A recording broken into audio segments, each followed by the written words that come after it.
¿Alguien conoce el árbol del pastor? ¿Han escuchado del árbol del pastor? Y no estoy hablando del árbol que Marcelo tiene plantado en el jardín de su casa, no estoy hablando de ese árbol. El árbol del pastor, Bossia albitrunca, es el nombre científico de este árbol. ¿Alguien lo conoce? Bueno, el árbol del pastor es famoso porque es el árbol con las raíces más profundas en el mundo. Es el árbol con las raíces más profundas. El árbol llega a una altura de entre 8 y 10 metros, no es un árbol particularmente alto, más o menos la altura que hay entre la calle y el techo de este lugar, más o menos. Pero este árbol suele vivir en África, particularmente en el desierto del Kalahari. Y lo que sucede con este árbol es que como crece en ese lugar tan inhóspito, necesita tener raíces verdaderamente profundas para alcanzar el agua o los nutrientes que necesita para su subsistencia.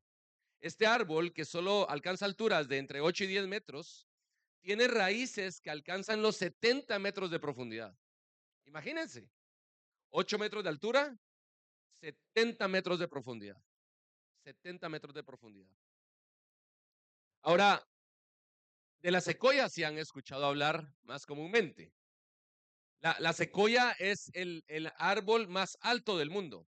De hecho, es el árbol, se considera de los más longevos del mundo.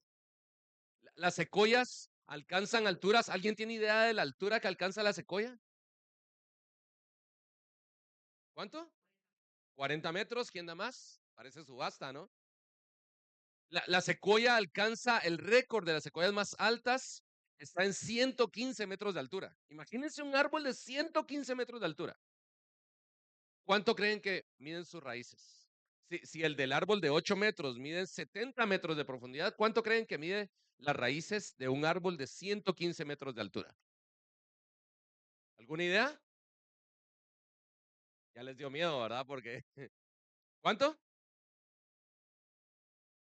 La raíz de la secuoya solo tiene 2 metros de profundidad. Entre 2 y 3 metros. Se estima exactamente entre 1.8 y 3.6 metros de profundidad. Pero ¿saben cuál es la gracia por la cual la secuoya puede crecer tan alto y permanecer durante tanto tiempo? Porque se considera que las secuoyas más antiguas tienen entre 3.000 y 4.000 años de edad. ¿Saben cuál es el secreto de la secuoya para mantenerse durante tanto tiempo y crecer tanto? El secreto de la secuoya es que aunque tiene raíces que no son muy profundas, entre 2 y 3 metros, las secuoyas empiezan a hacer un armado reticular que los une en sus raíces con otras secuoyas. De tal manera que la secuoya crece en su raíz hacia abajo 2, 3 metros, pero empieza a unirse con otras secuoyas hacia los lados y en todas direcciones y empiezan a hacer una estructura reticular que hace que todas las secuoyas juntas en el terreno subterráneo, a poca profundidad, pero todas las secuoyas juntas en el terreno subterráneo puedan sostenerse unas con otras y puedan juntas alcanzar a crecer esas alturas y a permanecer durante tanto tiempo. Yo creo que se entiende la figura, ¿cierto? Tú necesitas ser como el árbol del pastor y tener raíces verdaderamente profundas en Cristo. Necesitas en tu vida conocer profundamente a tu Señor y tener raíces que realmente estén bien cimentadas, pero además necesitas unirte a otros que tienen esas raíces en el Señor para que juntos como hermanos, como iglesia, para que juntos crezcan y permanezcan a lo largo del tiempo. De eso vamos a hablar el día de hoy. Vamos a orar. Padre, muchas gracias por tu palabra. Muchas gracias, Señor, porque verdaderamente tú conoces mi debilidad en todo sentido, incluso en la voz. Pero, Señor, recién cantamos, en ti confiamos nosotros, en ti confiamos.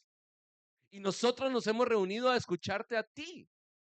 Nos hemos reunido para cantarte alabanzas por tu grandeza, por tu glorioso poder, pero nos hemos reunido también para escucharte hablarnos en tu palabra. En ti confiamos. Háblanos, Señor. Si tú has inspirado este texto bendito, Señor, tú mismo te encargarás de que nosotros podamos asimilarlo. Señor, a pesar de mi incapacidad, a pesar de mi maldad, Señor, ocúltame a mí y háblanos tú. Que tu espíritu obre con su poder sobrenatural en nuestras vidas para que nosotros podamos ser persuadidos de tu verdad, convencidos con tu preciosa palabra de las cosas que tienen que ver con tu Hijo Jesucristo. Y ayúdanos, Señor, también a hacerlo de una manera juntos, de una manera que nosotros como iglesia podamos crecer juntos, fortalecernos juntos, edificarnos juntos, alimentarnos juntos, sostenernos juntos en la verdad de tu Hijo Jesucristo. Que tu Espíritu haga estas cosas entre nosotros para glorificar tu santo nombre, Señor. Por favor, te lo rogamos en tu Hijo Jesucristo. Amén. Hermanos, qué gusto estar aquí con ustedes. Muchas gracias por recibirnos para compartir la palabra del Señor. Ustedes no se imaginan el gozo que a mí me causa poder compartir la palabra del Señor sabiendo quién soy yo y lo que he hecho con esta boca antes de conocer a Cristo. Y me maravilla la gracia del Señor que ahora quiere usar esta misma boca para hablar de su santa palabra que habla de su Hijo. Reciban un saludo de mi esposa, no me pudo acompañar en esta ocasión, me acompañan otros hermanos y amigos de Guatemala, pero quisiera por favor que me acompañen a la primera carta del apóstol Juan y vamos a estar reflexionando en los primeros 4 versículos de esta carta. Es un pasaje no tan extenso, pero esperamos desglosarlo y profundizar en él como el árbol del pastor en sus raíces durante los próximos minutos.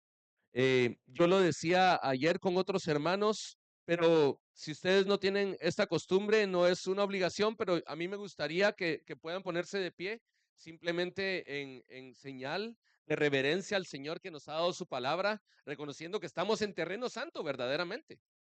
El Dios 3 veces santo se ha revelado en su palabra para que le conozcamos. Así que en señal de reverencia a Él, leamos su palabra en los primeros 4 versículos de la primera carta de Juan. Primera de Juan, capítulo 1, versículos 1 al 4. Leo en la Nueva Biblia de las Américas.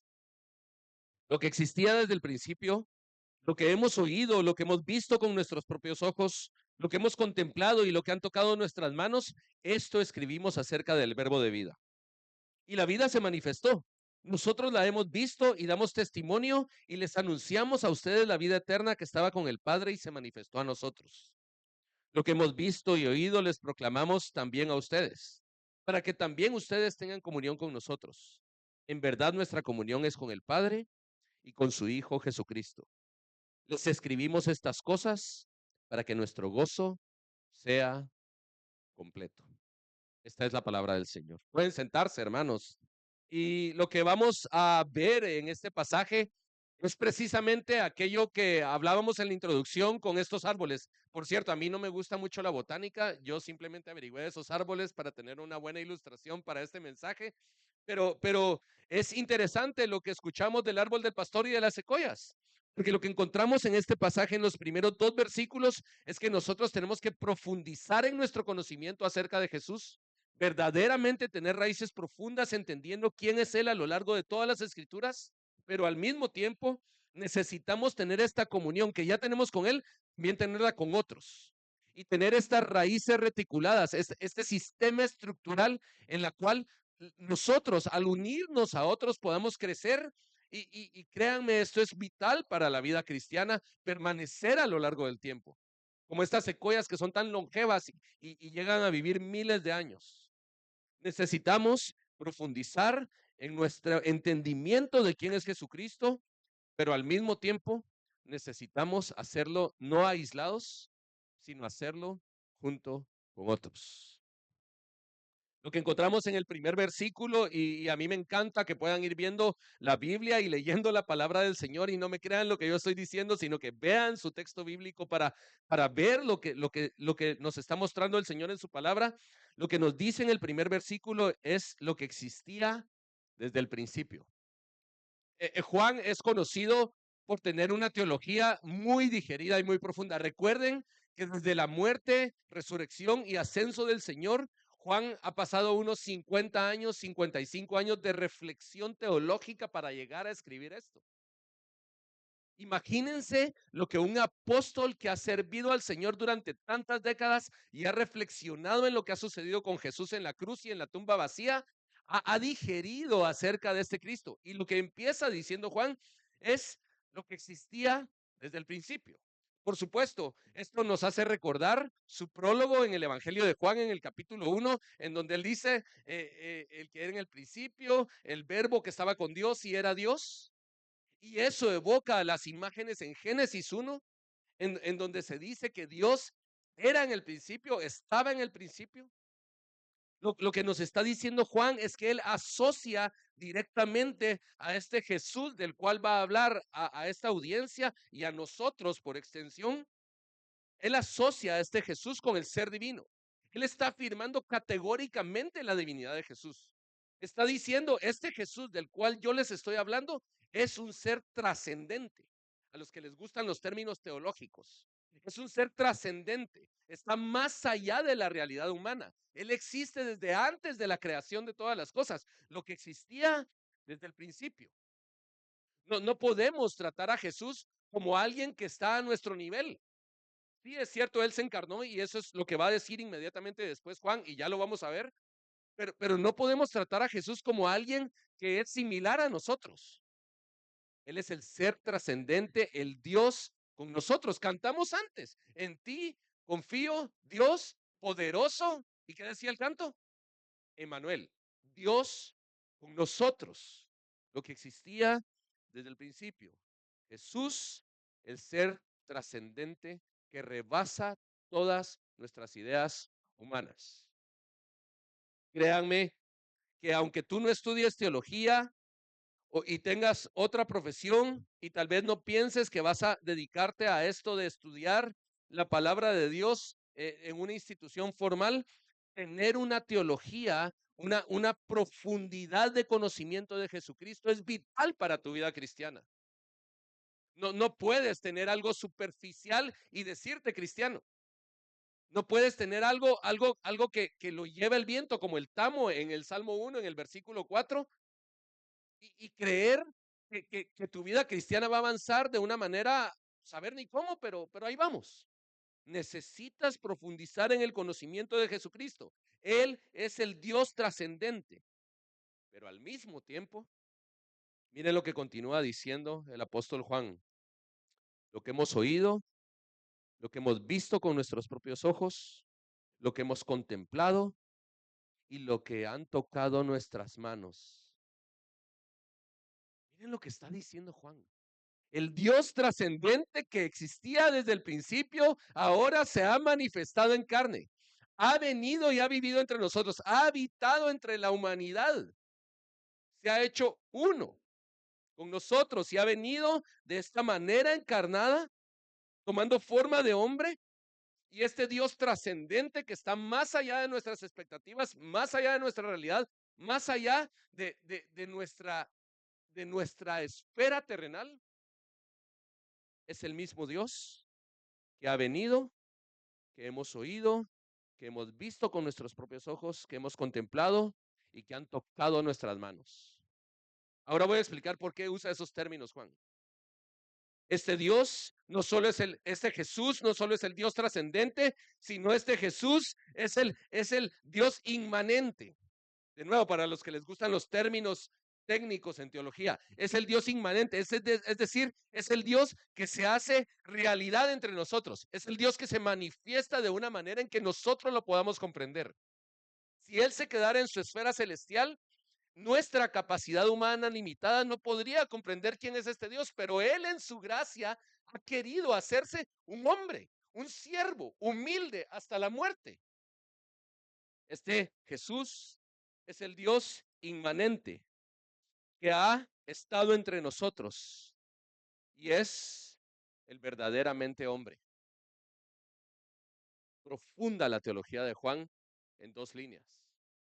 Profundo todo el contenido que lo que Juan nos está diciendo nos transmite por inspiración del Espíritu Santo. Es profundo verdaderamente creer que este Jesús es Dios y hombre.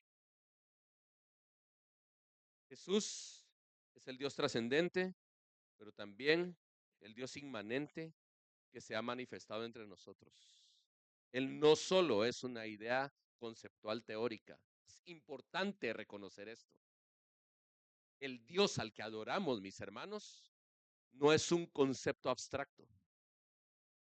Es uno que vino al mundo para entregarse en una cruz por ti y por mí. Gary Borch, un comentarista del Nuevo Testamento, lo dice de esta manera. El correcto pensamiento acerca de Jesucristo es el pivote sobre el que se sostiene en equilibrio la correcta teología. Sabes, en un sermón que cité ayer que se llama La vieja historia, Carlos Spurgeon dice que los teólogos suelen parecerse a los pescados, porque los pescados se empiezan a pudrir por la cabeza. Y los teólogos y las personas que empiezan a desviarse siempre empiezan a tener ideas erróneas acerca de Jesús. Siempre empiezan con alguna desviación doctrinal acerca de quién es Jesucristo. Y por eso es que esta cita de Gary Borch se vuelve tan importante. El correcto pensamiento acerca de Jesucristo es el pivote sobre el que se sostiene equilibrio la correcta teología. Tus raíces deben ser profundas en quién es Jesús. No puedes jugar con eso. Es vital para ti. Quizás no te das cuenta de eso, pero es vital para tu vida. Aceptando la redundancia que eso implica. Ahora, ¿por qué Juan escribe en estos términos? ¿Por qué Juan empieza a hablar de un Dios trascendente y un Dios inmanente y el Dios que existía desde el principio, pero que ahora con los sentidos humanos se han podido palpar y percibir? ¿Por qué Juan está diciendo esto? Bueno, déjame contarte que una de las amenazas históricas más grandes en el siglo I era algo que se conocía como el protognosticismo. El gnosticismo técnicamente es propio del siglo II, pero al inicio, los inicios del gnosticismo tienen sus raíces en el siglo I, malas raíces. Tienen sus raíces en el siglo I y la idea gnóstica empezaba con un grupo de filósofos que se llamaban docetas. Y estos docetas decían, mira, el ser divino es espiritual, pero la carne es corrupta, así que no puede existir un Dios que se haya hecho hombre, porque eso lo corrompería, eso no puede ser. No tiene sentido el mensaje cristiano, porque si Jesús verdaderamente es Dios, Él no pudo haber tomado forma humana. Él no pudo haber tomado un cuerpo de hombre porque entonces sería corrupto y ya no sería Dios. Y entonces ellos proponían que Jesús realmente no tenía un cuerpo real, sino que más bien tenía una apariencia de hombre, como, yo no sé, como un holograma o algo así.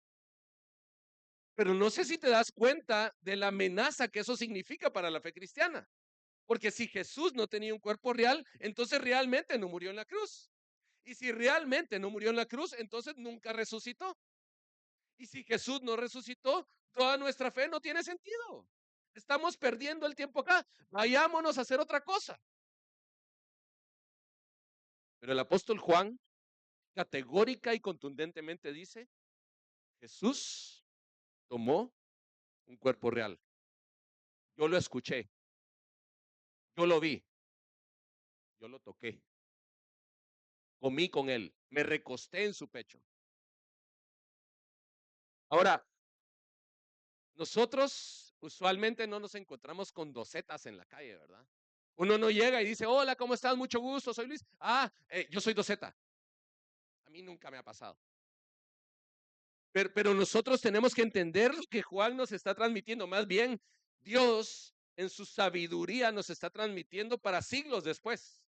Porque si bien es cierto, nosotros no encontramos docetas protognósticos, lo que nosotros sí encontramos hoy son amenazas que cambian la idea de quién es realmente Jesús, que es lo mismo que está pasando acá.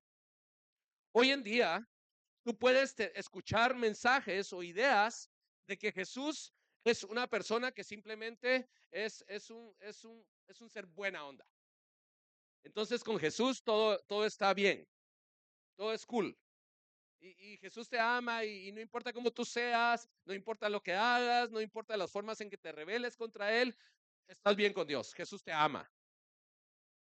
¿Se dan cuenta lo que eso significa para el mensaje del Evangelio? Algunos otros piensan que Jesús es como el genio en la lámpara.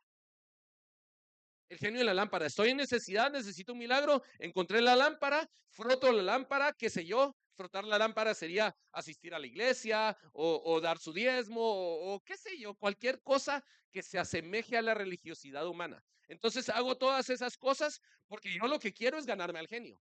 De tal manera que si yo froto la lámpara, este genio va a aparecer y me va a conceder lo que yo quiero. Finalmente él está obligado porque él es alguien que está para darme. Y entonces Jesús se vuelve el genio en la lámpara. Y saben, me encanta como lo dice un predicador. Jesús no es el genio en la lámpara de nadie. Jesús es el rey de gloria que está entronizado sobre todas las cosas, ante el cual toda rodilla debe doblarse rendido para adorarle. Jesús no es tu sirviente. Jesús es el rey de reyes y señor de señores. Y podríamos seguir diciendo amenazas acerca de Jesús en el contexto actual. Podríamos seguir diciendo ideas erróneas acerca de quién es Jesús. El punto es este, mis hermanos. ¿En qué Jesús creemos? Porque si tu idea de Jesús, tu teología de Jesús no está formada profundamente desde las Escrituras, tú te has hecho un Jesús tu propia medida, de acuerdo a tus propios gustos y tus propios intereses. Y estás en el mismo error que estos falsos maestros del siglo I. Yo te exhorto a que tu doctrina acerca de Jesús sea formada desde las Escrituras. Y yo te exhorto, hoy hay tanto acceso en las redes sociales a tanta cosa, a tanta barrabasada, a tantas cosas desviadas acerca de Jesús. Y yo te exhorto sinceramente, y yo no estoy satanizando las redes sociales, hay muchas buenas cosas en las redes sociales, pero yo te exhorto sinceramente a que antes de consumir ese contenido, tú vayas a las Escrituras, conozcas profundamente a Jesús, para que cuando vayas a las redes sociales no te den gato por liebre. Conoce a Jesús, profundiza realmente en conocerlo a Él en las Escrituras. Ahora, vayamos al versículo 2. Y en el versículo 2, el apóstol Juan nos dice que la vida se manifestó. Omití a propósito la última frase del versículo 1. La última frase es, esto escribimos acerca del verbo de vida. Y en el versículo 2 dice, y la vida se manifestó. Miren lo que está diciendo Juan, es que es profunda su teología. A mí alguna vez me preguntaron con quién quisiera sentarte a hablar de teología y yo les dije el apóstol Juan. Es profunda su teología. Miren, en 3 líneas nos ha dicho, Jesús es el Dios trascendente, Jesús es el que se hizo ser humano como nosotros, Jesús es la vida misma y esta vida se manifestó. Y de inmediato Juan nos lleva hacia el Evangelio y ahora se los voy a demostrar con la carta. Porque él dice que la vida se manifestó. Pero ¿para qué se manifestó esa vida? Acompáñenme unas páginas después al capítulo 4 y versículo 10 de la carta. Capítulo 4, versículo 10. Y escuchen para qué se manifestó la vida que estaba para siempre con Dios, desde siempre con Dios. Miren el versículo 10 del capítulo 4. En esto consiste el amor. No en que nosotros hayamos amado a Dios, sino en que Él nos amó a nosotros. Y escuchen la manifestación de la vida de Dios. Y envió a su Hijo como propiciación por nuestros pecados. Y saben, este Juan es un excelente teólogo, porque primero nos habla de la persona de Jesús. ¿Quién es Él? El Dios hombre.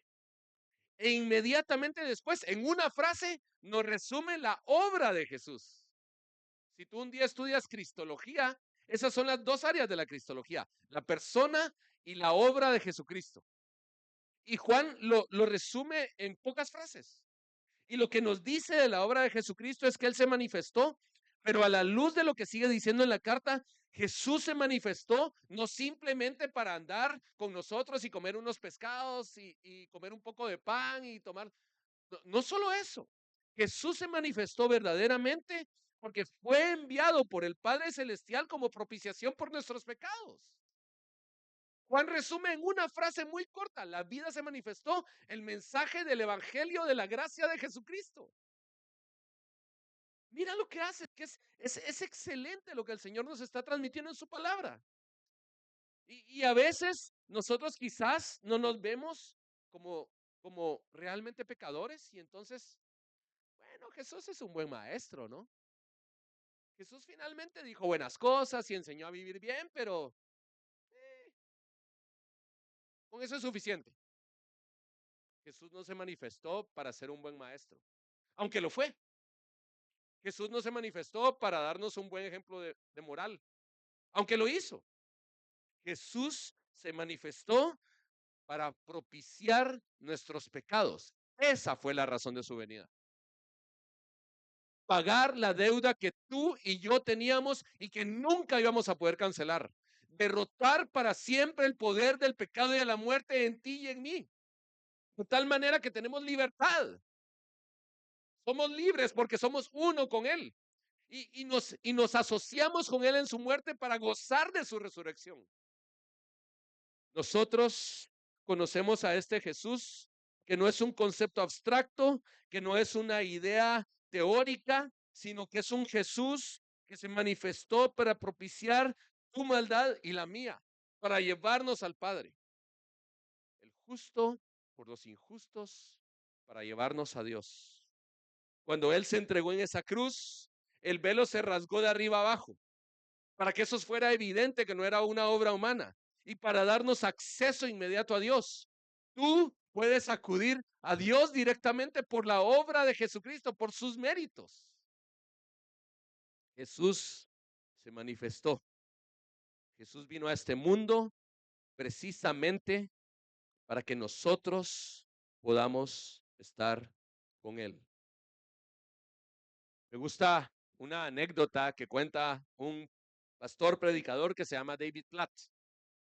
Él fue misionero en lugares con otro tipo de religiones del otro lado del mundo y una vez estaba en un templo. Es un templo que se ha puesto de moda porque muchas veces las personas quieren quedar bien con los demás por la pseudotolerancia y para no ofender a otros, y entonces se ha puesto de moda que en algunos países que son cosmopolitas o en algunas ciudades hacen estos templos con 8 espacios que están representando a las religiones más grandes del mundo. Entonces dejan un espacio para el cristianismo, otro para el judaísmo, otro para el islamismo, otro para el zoroastrismo, otro para el hinduismo, otro para el taoísmo, y hasta dejan un espacio en donde cualquier religión pueda ir ahí. Y la idea de estos templos es que tú puedes llegar al espacio de tu religión y estos templos tienen una estructura que tienen como un embudo invertido. Y entonces la idea es que tú estás ahí adorando a tu Dios, pero finalmente todos están adorando al mismo Dios y como que las oraciones o lo que se haga para rendirle culto a su propio Dios se va por el centro y todo se va hacia el cielo. Y finalmente todos tienen el mismo Dios.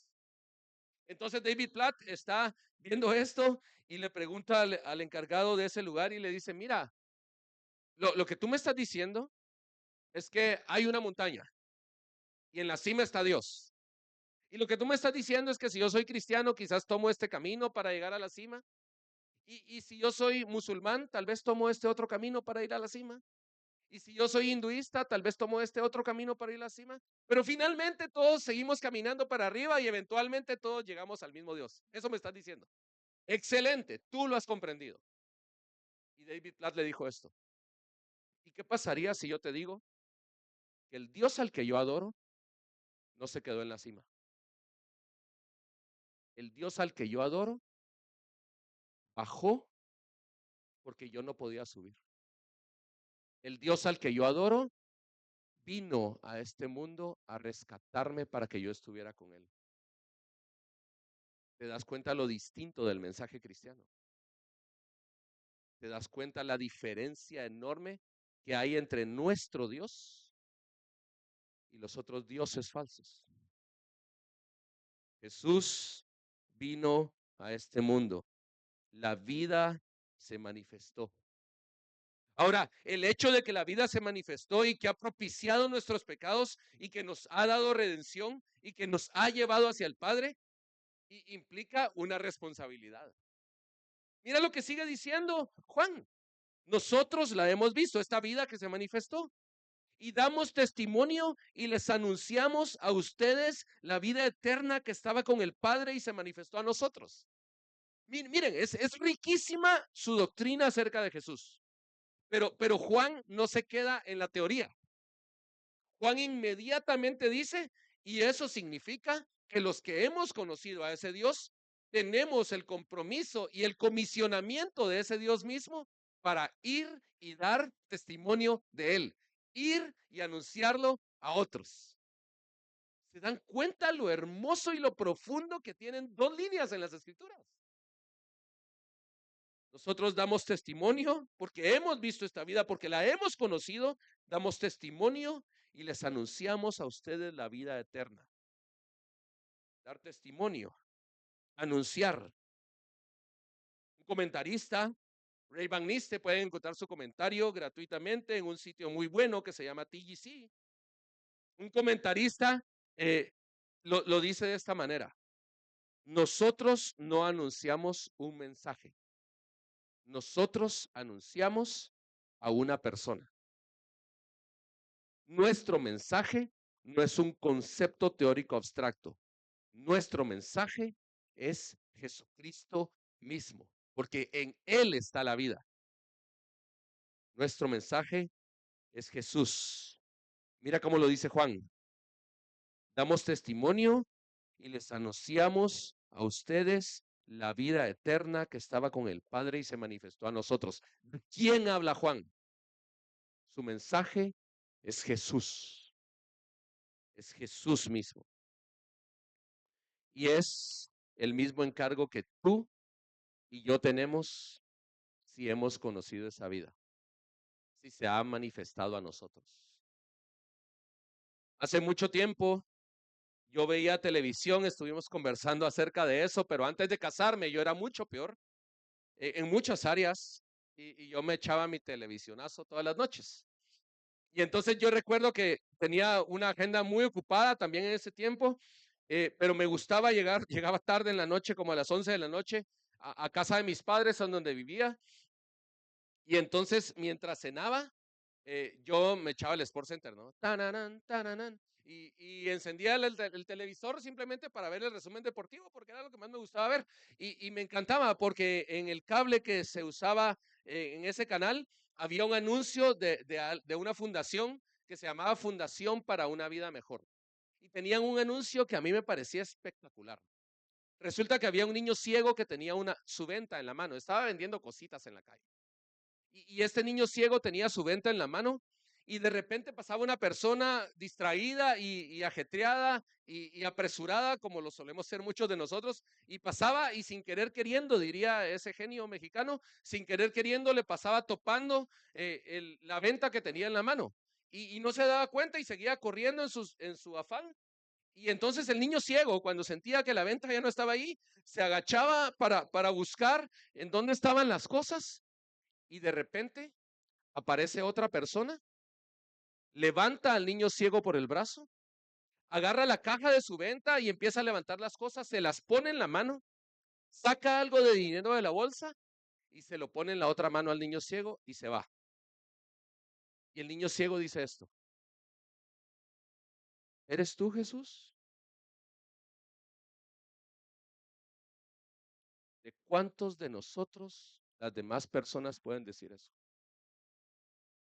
Porque Juan está diciendo que él da testimonio y anuncia a esa vida eterna que estaba con el Padre y que se ha manifestado a nosotros. Juan está diciendo que él anuncia y da testimonio de este Jesús al que ha conocido. Y yo lo que te quiero preguntar es si tu vida es un testimonio vivo y un anuncio real del Jesús en el que crees.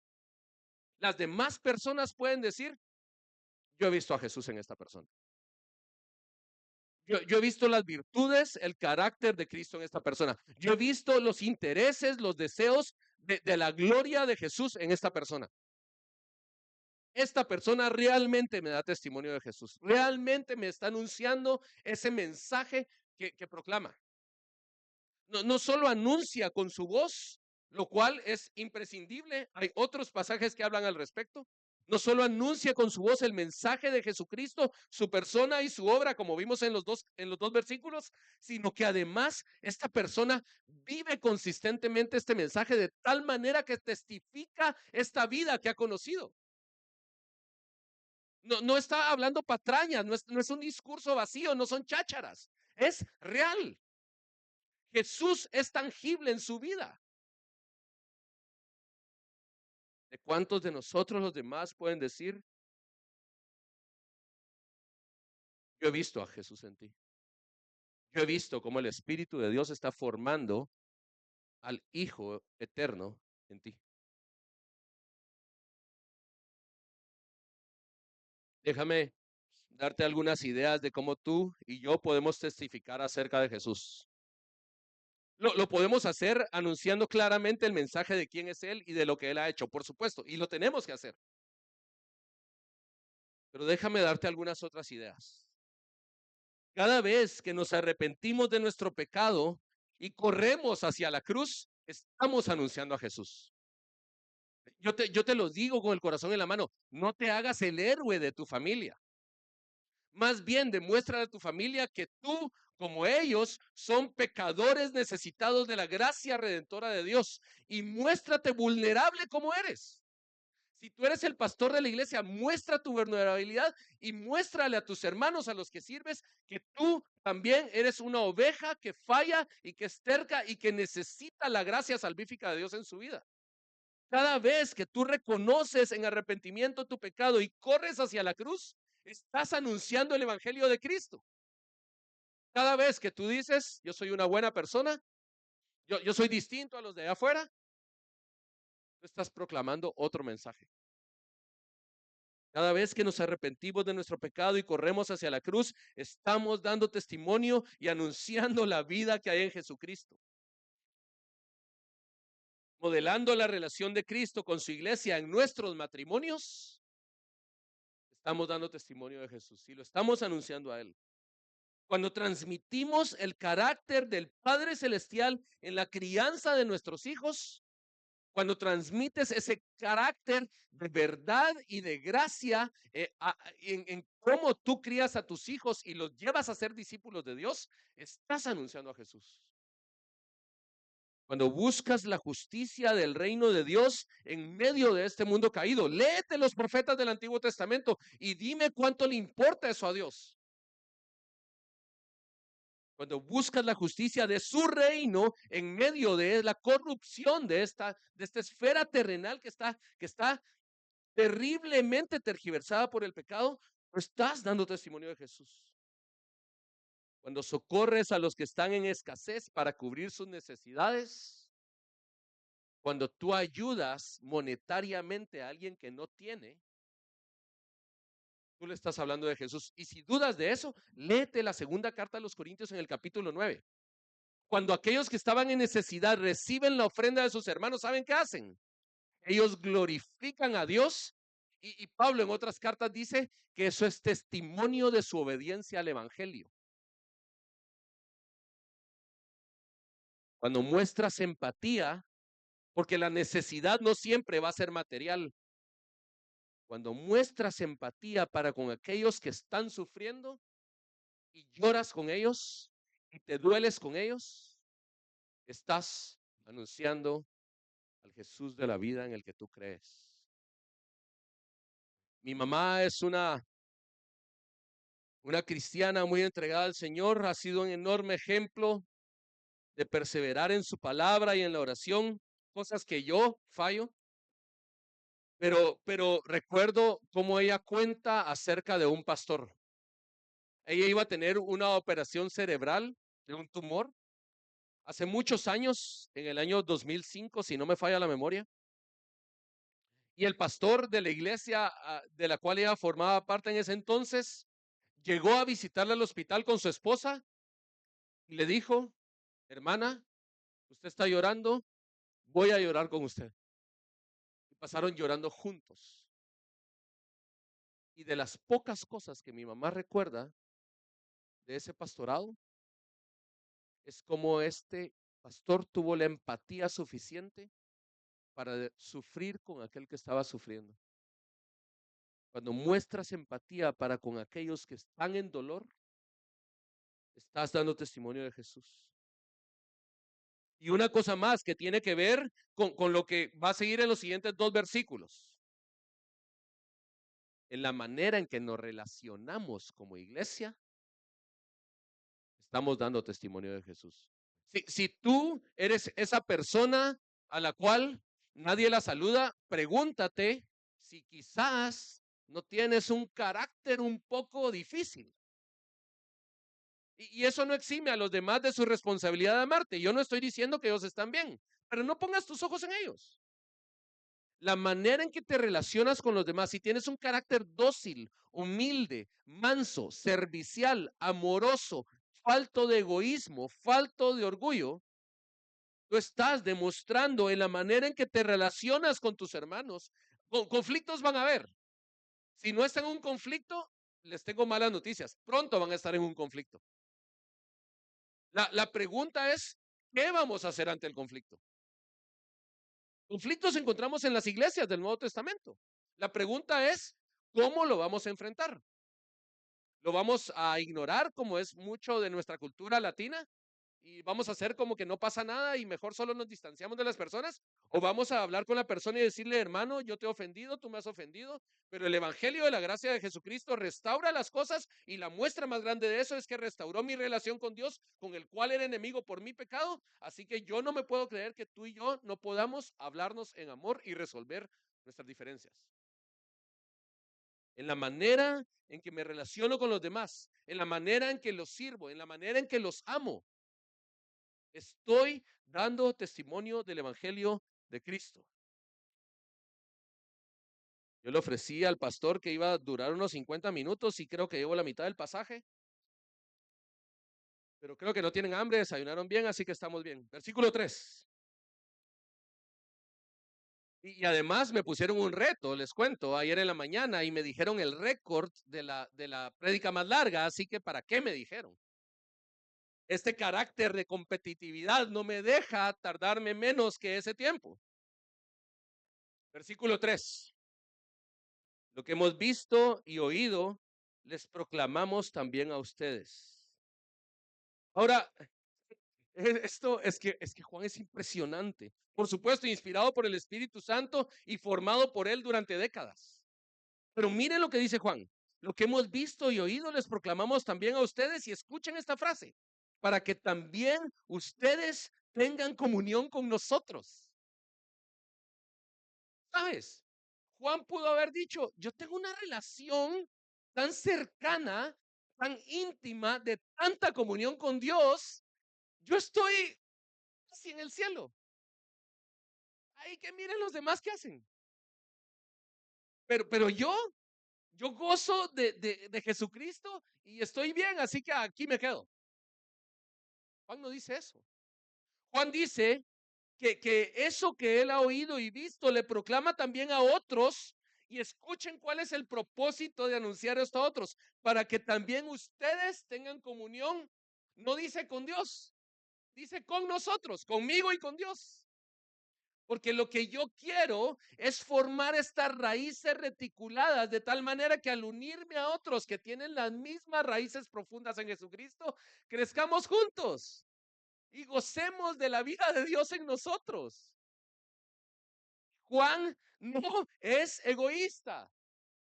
Juan tiene lo mejor que un ser humano puede tener. Tiene a Jesucristo y una comunión profunda con él. Por eso sus palabras en Apocalipsis 3:20. Juan tiene esta relación cercana con Dios a través de su Hijo Jesucristo, pero él no se queda con esto para sí mismo. Él quiere compartirlo con los demás. Hermano, hermana, en la vida cristiana no hay ningún lugar para el egoísmo, ninguno. Y te voy a decir exactamente por qué no hay lugar para el egoísmo en la vida cristiana. Porque Jesús no fue egoísta. ¿Sabes qué hizo Jesús con su comunión con el Padre? Jesús descendió, despojándose de su gloria eterna, descendió al mundo para llevarnos hacia Él. Jesús no fue egoísta, por lo cual tú no tienes ninguna excusa para hacerlo, ningún motivo para no crecer junto con otros. En la vida cristiana, mis hermanos, no hay ningún lugar para el egoísmo porque Jesús mismo no fue así. Porque la vida cristiana fue diseñada por Dios para ser vivida en comunidad. La vida cristiana no se trata de cuánto avanzas tú individualmente. Eso es importante, cuánto maduras, cuánto creces. Pero déjame decirte que no puedes madurar y no puedes crecer aisladamente. Tienes que hacerlo junto con otros. No puedes permanecer 3,000 o 4,000 años firme en la fe si no tienes estas raíces reticulares con otros. Si no te unes con otros que están en lo mismo, cimentados profundamente en Cristo. Porque así Dios diseñó la vida cristiana. La vida cristiana se trata de cómo crecemos juntos. Y sabes, es que hay tantas ideas erróneas acerca de la fe. Yo creo por la religiosidad cultural que vivimos en nuestros países en este tiempo. Te voy a poner solo un ejemplo. En cierta ocasión yo estaba predicando en una iglesia y la persona que estaba dirigiendo la reunión de la iglesia, que se le suele llamar culto, la persona que estaba dirigiendo el culto, terminé la prédica, bajé y entonces pasó esta persona y les dijo, estaba un poco molesto, era una iglesia numerosa como de 300 personas y habían llegado solo como 150, entonces esta persona estaba molesta porque no habían llegado los hermanos y él dijo estas palabras. Miren, yo le he dicho a mi familia que nosotros vayamos a la iglesia, ya eso ya es una idea teológica bastante vacía, pero ese es tema de otro día. Y entonces esta persona dijo, yo le he dicho a mi familia que nosotros vayamos a la iglesia y que los demás, ellos tienen que rendirle cuentas a Dios. ¿Te das cuenta de lo que está diciendo esa persona? Yo entiendo el espíritu de lo que está diciendo. Yo entiendo que puede tener algunas ideas ahí en Josué, que en mi casa y yo serviremos a Jehová. Yo entiendo que puedan haber estas ideas, quizás sin mucha profundidad exegética y teológica. O quizás con una teología limitada y donde solo ve una arista y no ve el panorama completo. Pero, pero, pero te das cuenta de lo que está diciendo esta persona. Imagínate que Juan hubiera dicho, bueno, yo estoy bien con Dios y yo lo estoy buscando. Hay que miren los demás que hacen. ¿Te das cuenta de lo que dice Juan? Lo que hemos visto y oído les proclamamos también a ustedes para que también ustedes tengan comunión con nosotros. Es que yo no quiero crecer solo en Cristo, quiero crecer junto con otros en Cristo. Necesito de mis hermanos. ¿Sabes, hermano? Yo podría pasar aquí hablando 3 horas de todas las razones por las cuales eso es importante, pero te voy a dar una sola razón. Yo tengo dones que tú no tienes y tú tienes dones que yo no tengo. Y a mí me falta la edificación que los dones que Dios te ha dado a ti significan para mi vida en Cristo.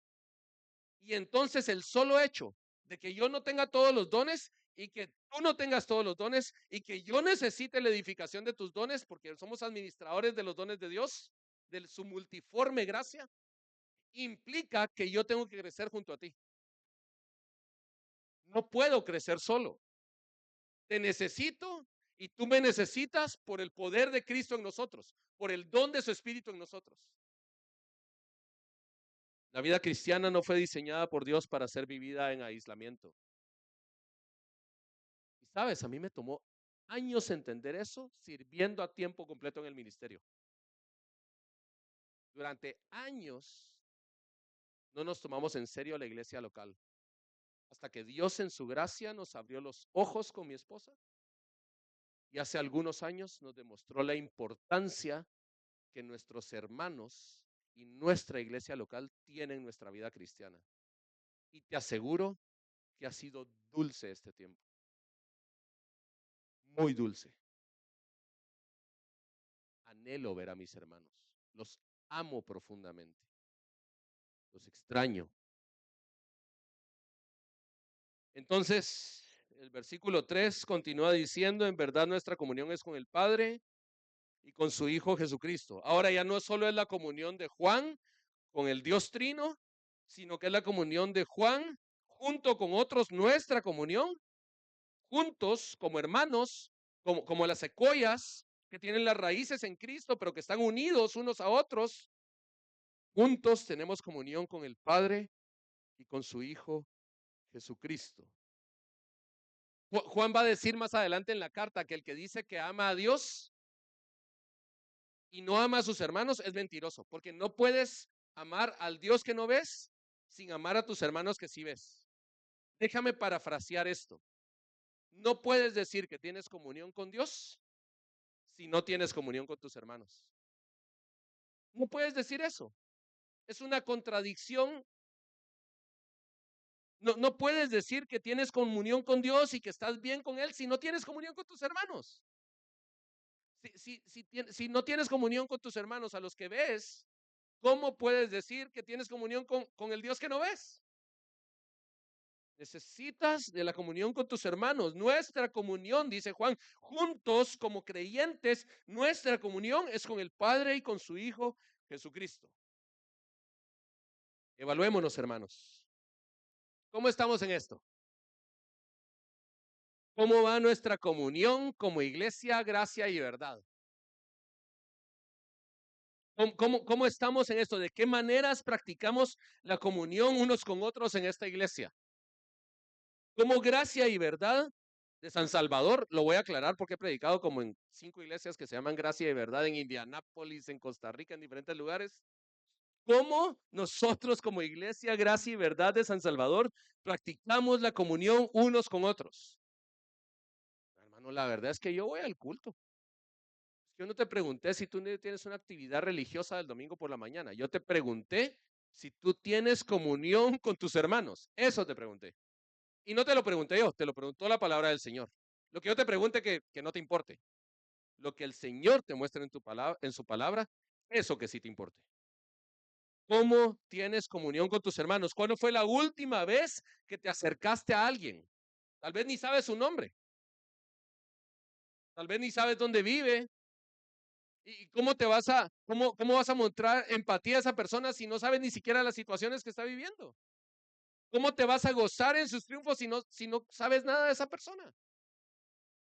¿Cuándo fue la última vez que te acercaste a alguien para decirle, hermano, mira, te invito a almorzar, aunque sea unas pupusas de a 3 por peso?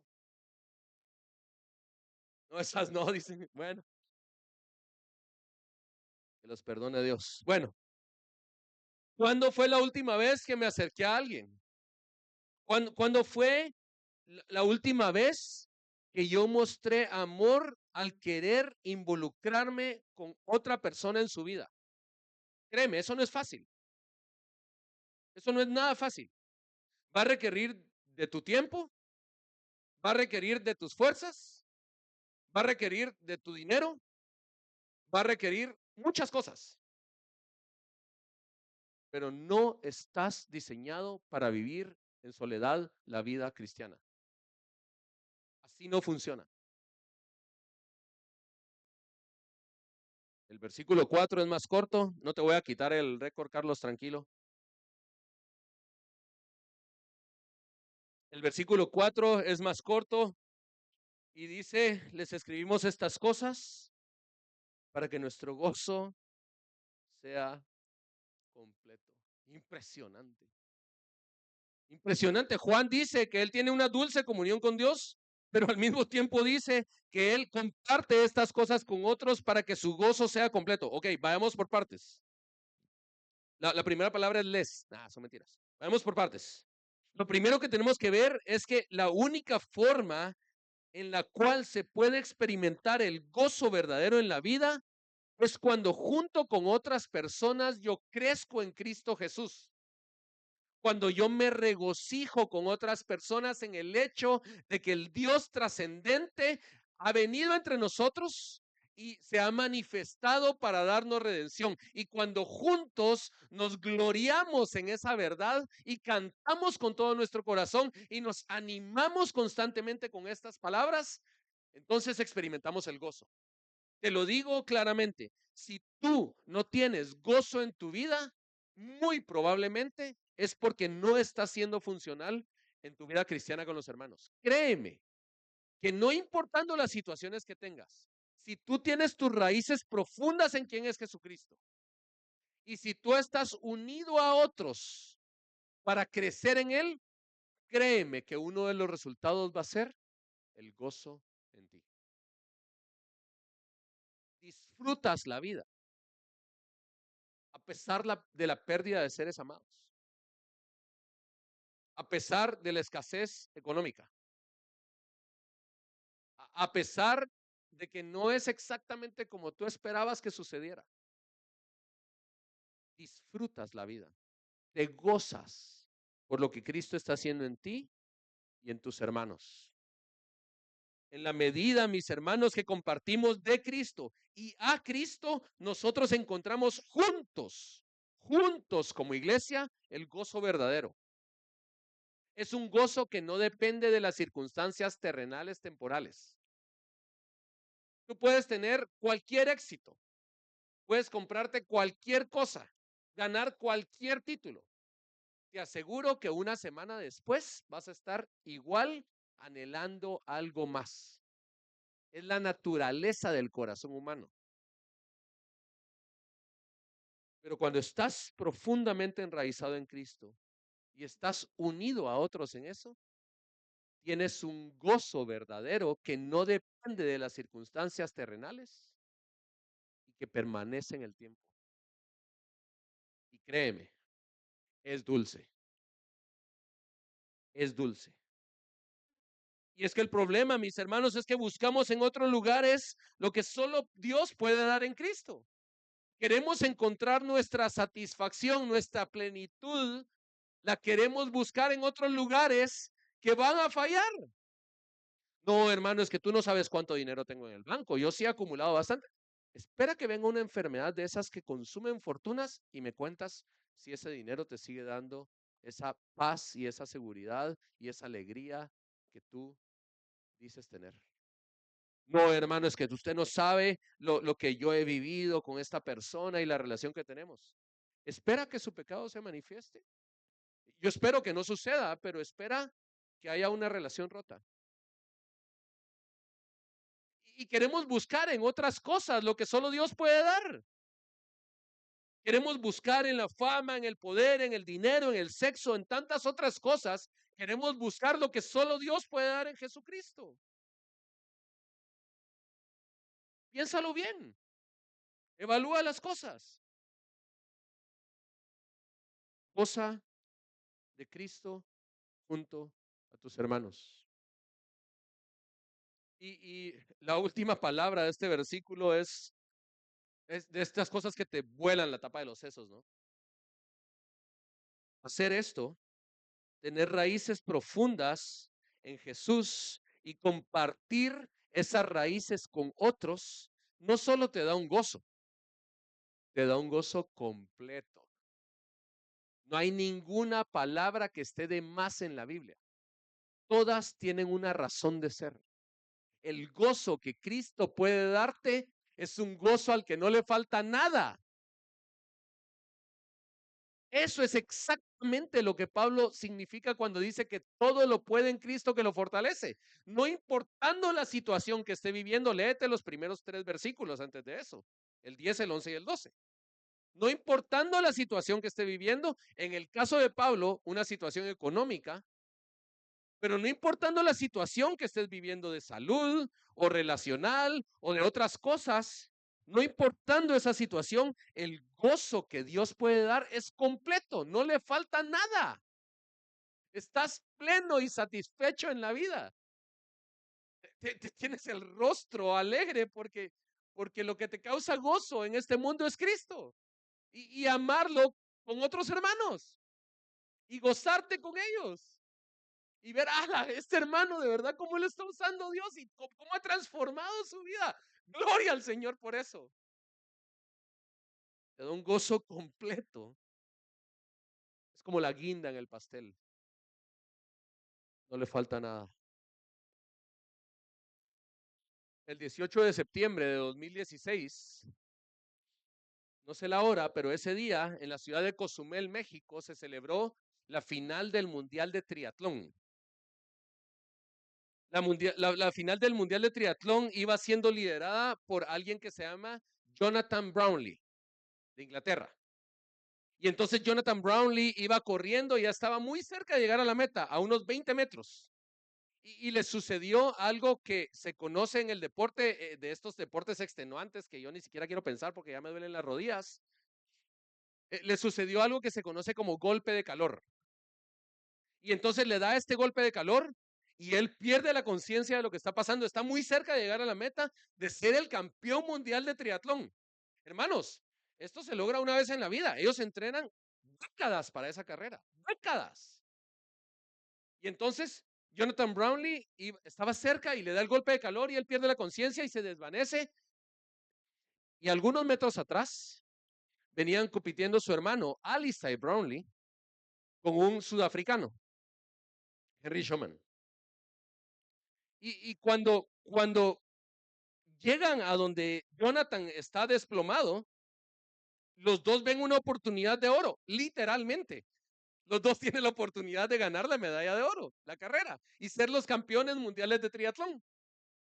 Y resulta que cuando llegan a donde está él, su hermano, Alistair, lo interesante es que unos meses antes, en Río de Janeiro, en las Olimpiadas del 2016, Alistair había ganado el campeonato olímpico de triatlón.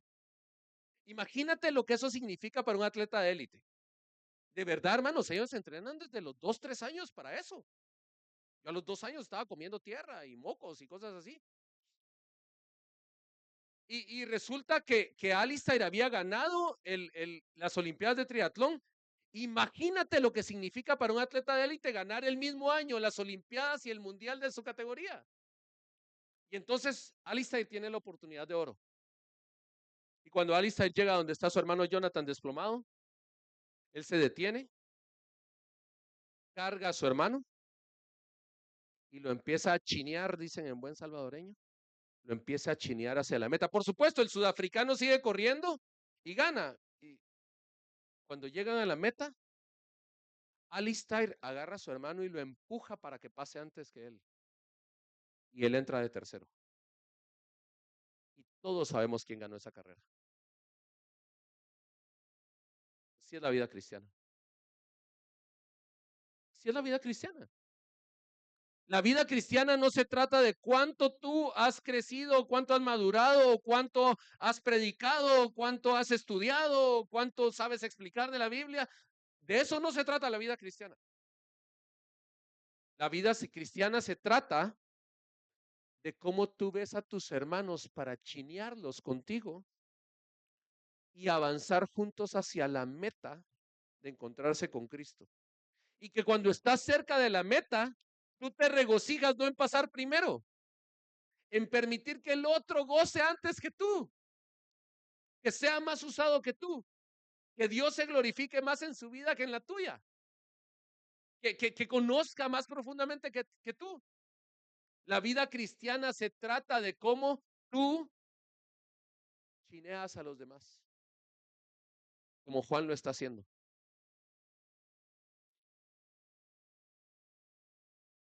Déjame hacerte unas últimas preguntas.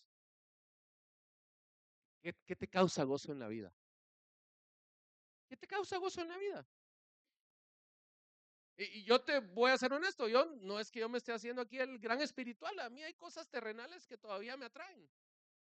Me atrae la comida, ¿cierto? Me atrae el deporte, me atraen algunos bienes materiales, que no debiese estar mi corazón allí, pero y constantemente estoy luchando para encontrar mi gozo en Cristo y en mis hermanos. ¿Qué te causa gozo en la vida? ¿Qué te causa gozo en la vida? Eso va a mostrar mucho de quién eres en Cristo. Son tus hermanos de la iglesia, gracia y verdad, verdaderamente parte de aquello en lo que te gozas. De verdad, te regocija ver a tus hermanos, te regocija servirlos, te regocija ver cómo Dios está usando y transformando sus vidas. ¿Eso te causa gozo?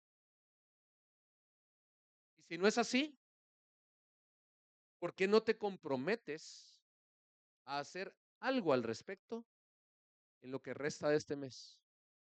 Puedes pensar en 1000 cosas. ¿Por qué no te comprometes a hacer algo al respecto? Gary Borch termina comentando este pasaje diciendo que Juan une los temas de cristología y comunidad, una iglesia unida, una iglesia que está junta, creciendo en Cristo, cuando exhorta a la iglesia diciendo que una correcta comprensión de Jesús debería condicionar la forma en que viven juntos. Tú no puedes decir que conoces verdaderamente y profundamente a Jesús si no vives junto con estas cosas, con otros estas cosas. La comunión con Dios, mis hermanos, debiese movernos a compartir eso con otros, como lo está haciendo Juan. Esto es así porque el primero que compartió con nosotros su comunión con el Padre fue Jesús. Él es el ejemplo por excelencia, no Juan. Jesús compartió su comunión con el Padre contigo y conmigo. Así que nosotros somos movidos a lo mismo. Como iglesia debemos regocijarnos por tener comunión con nuestro Señor Jesucristo, pero eso no se logra de forma individual, sino viviendo la vida comunitaria que Dios nos ha mandado a vivir. Jesús dijo estas palabras antes de ir a la cruz. La gloria que me diste les he dado para que sean uno, así como nosotros somos uno. Yo en ellos y tú en mí, para que sean perfeccionados en unidad, para que el mundo sepa que tú me enviaste y que los amaste tal como me has amado a mí. Padre, muchas gracias por tu palabra, Señor. Muchas gracias porque Jesucristo es glorioso. Jesucristo es todo lo que nuestra alma necesita. Jesucristo es más allá de nuestros pensamientos. Jesucristo se manifestó para pagar mi deuda, para perdonar mis pecados y para llevarme hacia ti. Pero Señor, esto no se trata de algo individual, de algo aislado. Esto se trata de cómo con los hermanos con los cuales tú me has unido crecemos en la estatura de la medida de Cristo. Y cómo con nuestros hermanos avanzamos hacia la meta de llegar a tu presencia y de estar contigo para siempre, para adorarte. Esto se trata de cómo nosotros nos regocijamos juntos en lo que tú has hecho en nosotros como tu pueblo, para glorificar a tu Hijo Jesucristo. Esto se trata, Señor, de cómo nos das un gozo completo mientras vivimos junto con otros estas cosas. Haznos con raíces profundas, bien cimentadas como el árbol del pastor, pero también haznos gozar de esas raíces en Cristo junto con otros, como las secuoyas. Te lo pedimos en el nombre de Jesús. Amén. Dios te bendiga. Realmente es un privilegio para nosotros que puedas escuchar el mensaje de la palabra de Dios. Esperamos que Dios obra en tu vida grandemente a partir de lo que puedas escuchar y aprender a través de este sermón. Sin embargo, creemos que solo este sermón es insuficiente y no debería de suplantar por ningún motivo tu asistencia a una iglesia local. La iglesia local es el medio por el cual Dios obra en la vida de su pueblo. Te motivamos a que busques una iglesia sana donde congregarte o puedas contactarte con nosotros en nuestras redes sociales para que nos puedas visitar. Será un gusto poder servirte y que podamos juntos adorar a Dios en comunión con sus redimidos mientras aprendemos de su palabra. Que el Señor te bendiga.